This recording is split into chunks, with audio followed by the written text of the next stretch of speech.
Audiolibros Perú es un proyecto educativo alternativo que pretende facilitar una nueva forma de acercamiento a la lectura de textos en español. Bienvenidos.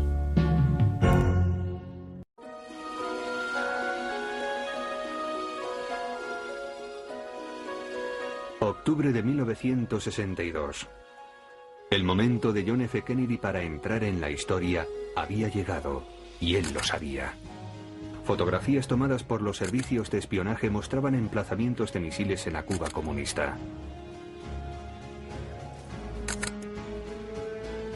El presidente sopesó las distintas opciones, que eran pocas, y sintió el peso de una gran responsabilidad.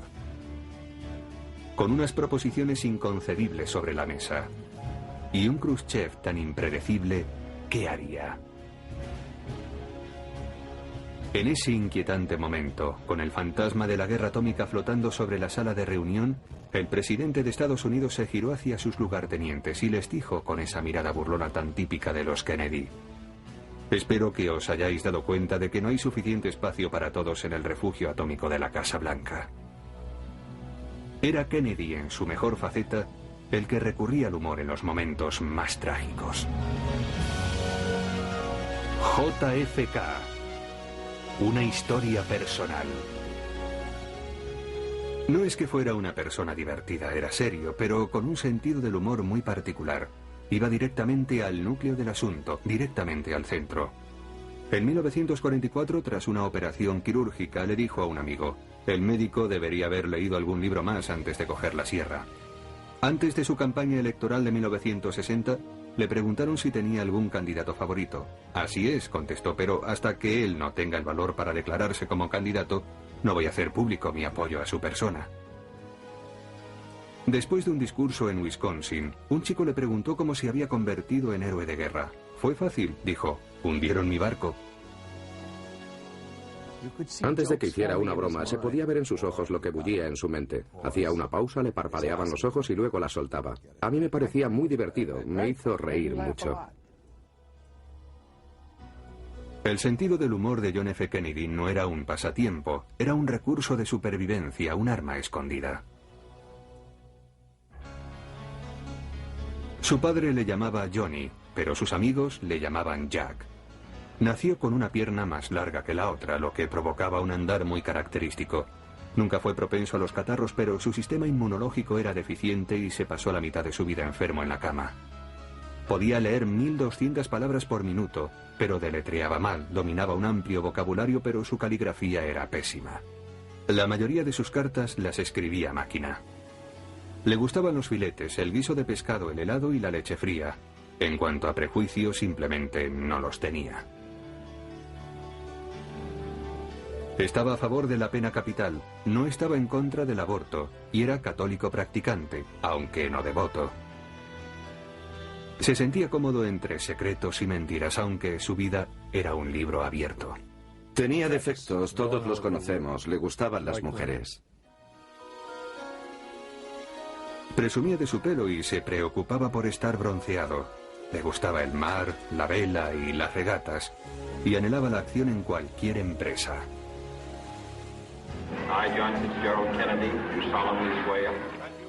El 20 de enero de 1961, John F. Kennedy se convirtió en el 35º presidente de Estados Unidos. Llegó con grandes promesas y una enorme ambición, pero los críticos dijeron que era todo apariencia, pero carente de sustancia, que era demasiado católico, demasiado joven y demasiado rico. Hablamos sobre ello y él me comentó: no siempre hemos tenido dinero. Y añadió: si quieres comprobar mis orígenes humildes, visita la casa de Brooklyn, que es donde creo que vivían cuando él nació.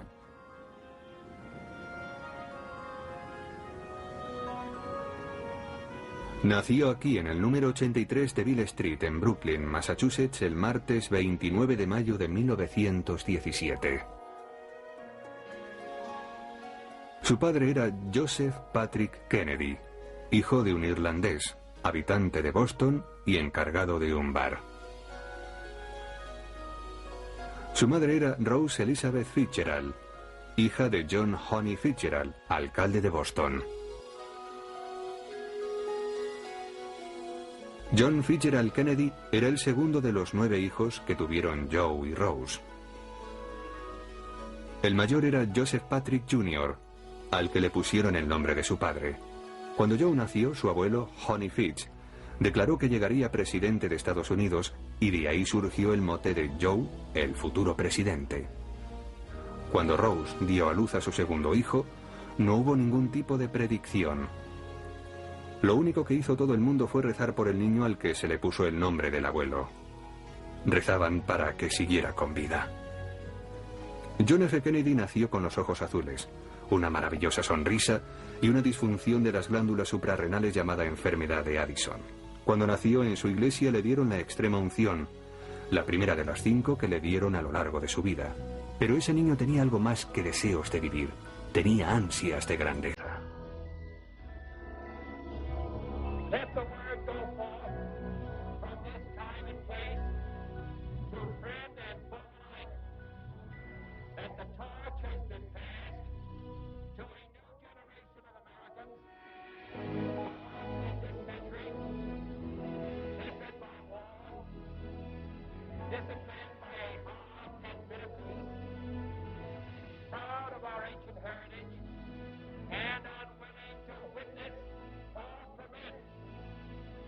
The slow undoing of those human rights to which this nation has always been committed and to which we are committed today at home and around the world.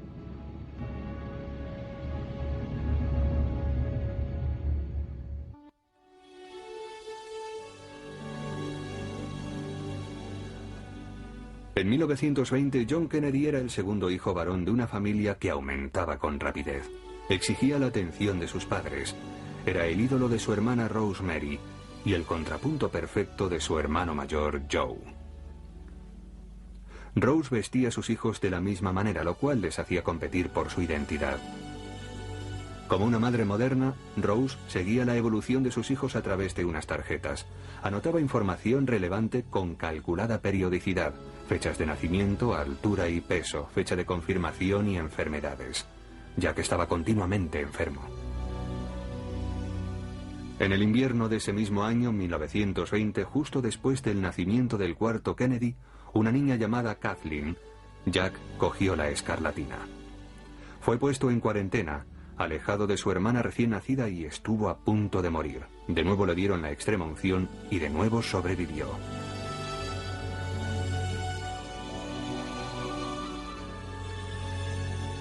Con la precisión de un reloj, 1921 trajo consigo el quinto hijo, una niña llamada Eunice. Rose llevaba a sus hijos regularmente a la iglesia de St. Aidan, en Brooklyn. Allí Jack recibió el bautismo y la confirmación. Rose también llevó a sus hijos a ver el lugar donde nacieron, en la zona norte de Boston, así como la iglesia donde fueron bautizados. Les enseñó otra iglesia situada calle abajo, en la que nació la Revolución Norteamericana. En una ocasión me comentó, mi interés por la historia me lo inculcó mi madre. Ella era la que estaba con nosotros cuando éramos pequeños, la que nos enseñaba. Papá no estaba y ella nos leía cosas, nos ayudaba, y fue ella la que me llevó a Plymouth Rock, a la antigua iglesia del norte, y me enseñó cosas sobre Boston. Recordaba todo eso muy intensamente. Jack comenzó a leer a edad muy temprana. Rose y yo lo descubrieron cuando quiso saber cosas sobre las Islas Canarias, un lugar que aparecía en su libro Billy Whiskers. Otro de sus libros favoritos era El Rey Arturo y los Caballeros, a través del cual, según recuerda Rose, tuvo su primera impresión sobre Camelot. Joe y Rose Kennedy aspiraban a algo distinto. Lo único que querían era el respeto social de Boston, pero los aristócratas de la vieja Nueva Inglaterra, los Cabot y los Lodge, no les abrían las puertas. En un principio, tras su llegada a Boston, lo tuvieron muy difícil, porque en esa ciudad las divisiones estaban muy definidas. Había un gran sector irlandés de gente maravillosa, pero también estaban los intransigentes que no se mezclaban con el resto.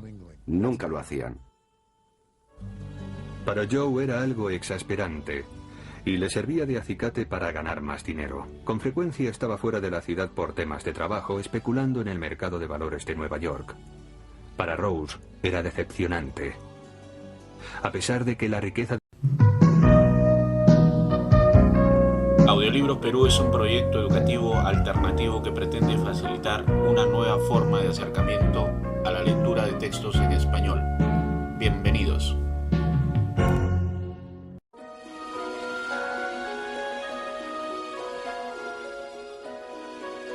Octubre de 1962. El momento de John F. Kennedy para entrar en la historia había llegado, y él lo sabía. Fotografías tomadas por los servicios de espionaje mostraban emplazamientos de misiles en la Cuba comunista. El presidente sopesó las distintas opciones, que eran pocas, y sintió el peso de una gran responsabilidad. Con unas proposiciones inconcebibles sobre la mesa, y un Khrushchev tan impredecible, ¿qué haría? En ese inquietante momento, con el fantasma de la guerra atómica flotando sobre la sala de reunión, el presidente de Estados Unidos se giró hacia sus lugartenientes y les dijo con esa mirada burlona tan típica de los Kennedy: espero que os hayáis dado cuenta de que no hay suficiente espacio para todos en el refugio atómico de la Casa Blanca. Era Kennedy en su mejor faceta el que recurría al humor en los momentos más trágicos. JFK. Una historia personal. No es que fuera una persona divertida, era serio, pero con un sentido del humor muy particular. Iba directamente al núcleo del asunto, directamente al centro. En 1944, tras una operación quirúrgica, le dijo a un amigo: el médico debería haber leído algún libro más antes de coger la sierra. Antes de su campaña electoral de 1960, le preguntaron si tenía algún candidato favorito. Así es, contestó, pero hasta que él no tenga el valor para declararse como candidato, no voy a hacer público mi apoyo a su persona. Después de un discurso en Wisconsin, un chico le preguntó cómo se había convertido en héroe de guerra. Fue fácil, dijo, hundieron mi barco. Antes de que hiciera una broma, se podía ver en sus ojos lo que bullía en su mente. Hacía una pausa, le parpadeaban los ojos y luego la soltaba. A mí me parecía muy divertido, me hizo reír mucho. El sentido del humor de John F. Kennedy no era un pasatiempo, era un recurso de supervivencia, un arma escondida. Su padre le llamaba Johnny, pero sus amigos le llamaban Jack. Nació con una pierna más larga que la otra, lo que provocaba un andar muy característico. Nunca fue propenso a los catarros, pero su sistema inmunológico era deficiente y se pasó la mitad de su vida enfermo en la cama. Podía leer 1200 palabras por minuto, pero deletreaba mal, dominaba un amplio vocabulario, pero su caligrafía era pésima. La mayoría de sus cartas las escribía a máquina. Le gustaban los filetes, el guiso de pescado, el helado y la leche fría. En cuanto a prejuicios, simplemente no los tenía. Estaba a favor de la pena capital, no estaba en contra del aborto, y era católico practicante, aunque no devoto. Se sentía cómodo entre secretos y mentiras, aunque su vida era un libro abierto. Tenía defectos, todos los conocemos, le gustaban las mujeres. Presumía de su pelo y se preocupaba por estar bronceado. Le gustaba el mar, la vela y las regatas, y anhelaba la acción en cualquier empresa.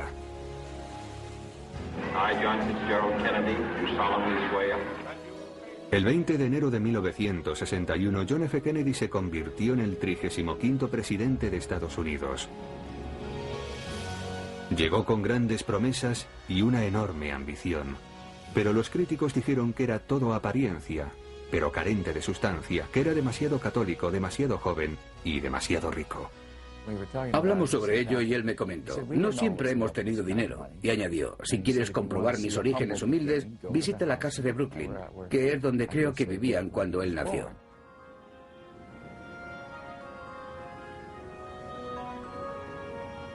Nació aquí en el número 83 de Beale Street, en Brooklyn, Massachusetts, el martes 29 de mayo de 1917.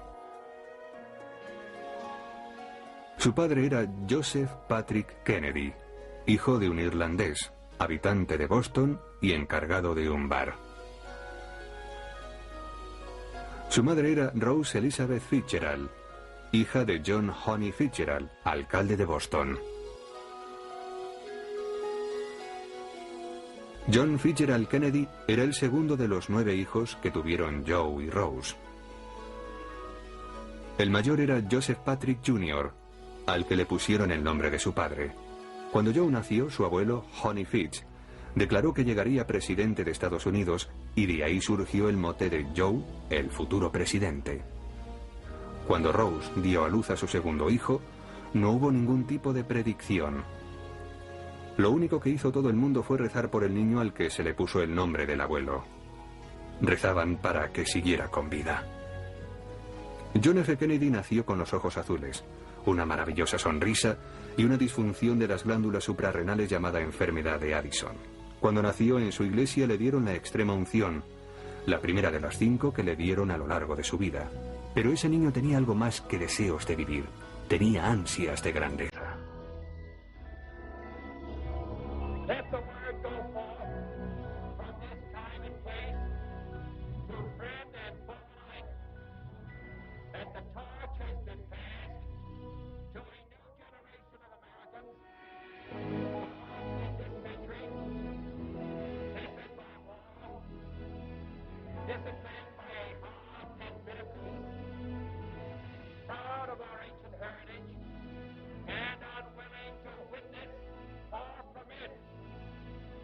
The slow undoing of those human rights to which this nation has always been committed and to which we are committed today at home and around the world.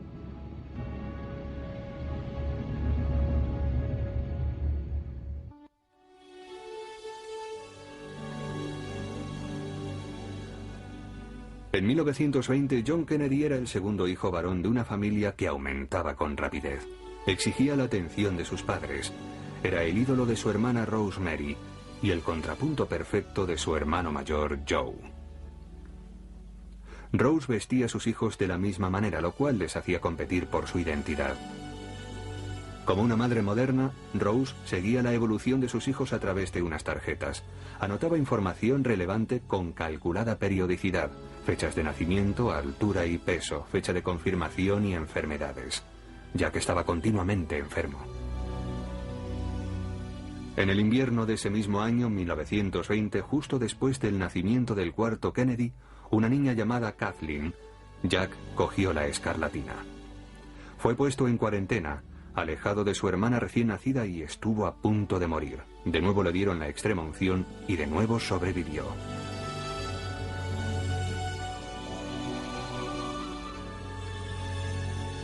Con la precisión de un reloj, 1921 trajo consigo el quinto hijo, una niña llamada Eunice.